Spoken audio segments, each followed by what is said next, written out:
Independence for Change, Deputy Wallace. Thanks, that's important. Minister, or Taoiseach, the direct provision system has been an outrage of state-sanctioned human rights abuses against men, women and children. It ensures that vulnerable people who are trapped in it suffer again and again. It's a system of state coercion, disenfranchisement and enforced poverty run by private companies for a huge profit, and they couldn't care less about the people that they're supposed to be looking after. The plight of these people trapped for up to a decade acts as a deterrent to people coming here. Maybe it's intentional.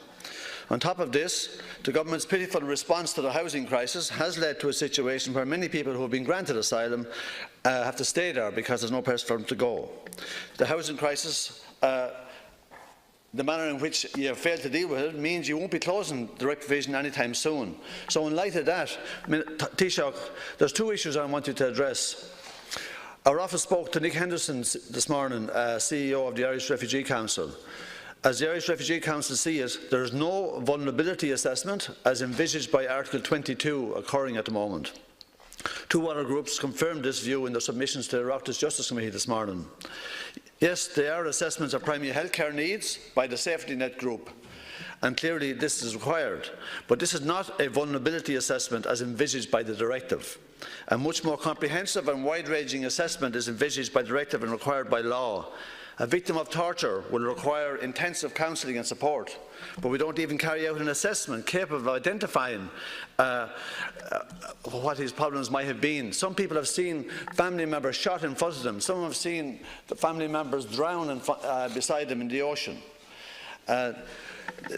Article 22 requires by law that you do have these vulnerability assessments, but despite the fact that you transposed the directive into domestic law 12 months ago, it's still not happening. We are, Taoiseach, in breach of EU law. Taoiseach, when will a fit-for-purpose system to carry out these vulnerability assessments in the wide-ranging and a generous spirit envisaged by Article 22 of the directive be in place? Good, and thanks for observing the time. Thanks, Deputy. I'm afraid I'll have to check up on that and come back to it with an answer in relation to the vulnerability assessments in the EU law. It's not something that I'm fully briefed on, but I will check it out and come back to you with a reply in the next couple of days as best I can. In relation to direct provision, government absolutely acknowledges that there are many people who are living in direct provision for far too long, and a lot of that relates to the fact that we have a very slow system for deciding whether somebody is allowed to stay in the country or not when they claim asylum. And that's to do with our own processes, but it's also to do with a large number of judicial reviews. But we do believe that as the International Protection Act is implemented, that decisions will be made more speedily and people will find out much quicker as to whether they can stay or whether they should return to the country from whence they came.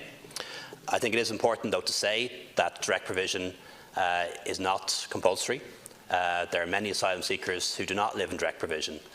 They live with friends or family members who have already come to Ireland, and now, because asylum seekers, after a few months, have the right to work, some actually provide for their own accommodation. It's not a requirement that you check in or check out, which some people believe is the case, and you are free to leave at any time, and many people have, either living with friends and relations who have come from their home country as well, or now working and able to provide their own accommodation. It's something that's offered to asylum seekers. They're provided with accommodation, heat, lighting, food, and also spending money as well. But we are trying to raise the standards, and that's been led by standards that were put together by Judge, I forget his name, Judge McGahan, I think is his name, Judge McMahon. And we're following those guidelines all the time to raise standards so that people who are in direct provision get a decent standard of accommodation. Ministry, 1 minute. Dr. Mahan said this morning that many of his recommendations have still to be implemented, despite a government boast last year that 98% had, because it's not true. You say, Taoiseach, that people are not compelled to be there. I can assure you, I know plenty of them, and I'll tell you what, they wouldn't be in there if they had an alternative, but because of the housing shortages, there's very little alternatives. But it's true, Taoiseach, that many children still don't feel safe in direct provision. Women don't feel safe there. Members of the LGBT fraternity don't feel safe there. And Many people are still being stripped of their dignity. In April, just gone, the Mosney Direct Provision Centre, a mother of 3 was hospitalised after an attempt on her life. The incident shows clearly how sometimes the direct provision system is incompatible with basic human dignity and respect for human rights. The residents in Mosney staged a protest on April 25th. They described the protest as a cry for help. The owner of Mosney was caught on camera trying to break up the protest, and in the video you can clearly hear him telling the protesters that this will have an impact on you. It was a direct threat. Taoiseach, we know that the residents in direct provision are too afraid to complain about conditions for fear of marginalisation, rejection of their application or relocation by the management. Béla McCluskey's threat caught on camera is evidence of this, but this time the situation was too much for the residents to take. These people are being brutalised by this system.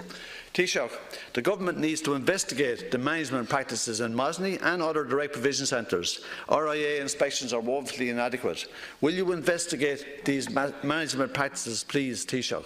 Thank you very much. Taoiseach. Thanks very much, Deputy. I think Judge McMahon, who I've met on many occasions and have had the privilege of attending some of the citizenship ceremonies with them, did a very good piece of work in setting out what the standards should be for direct provision accommodation, and we are implementing those standards, but they aren't implemented fully yet, and we acknowledge that.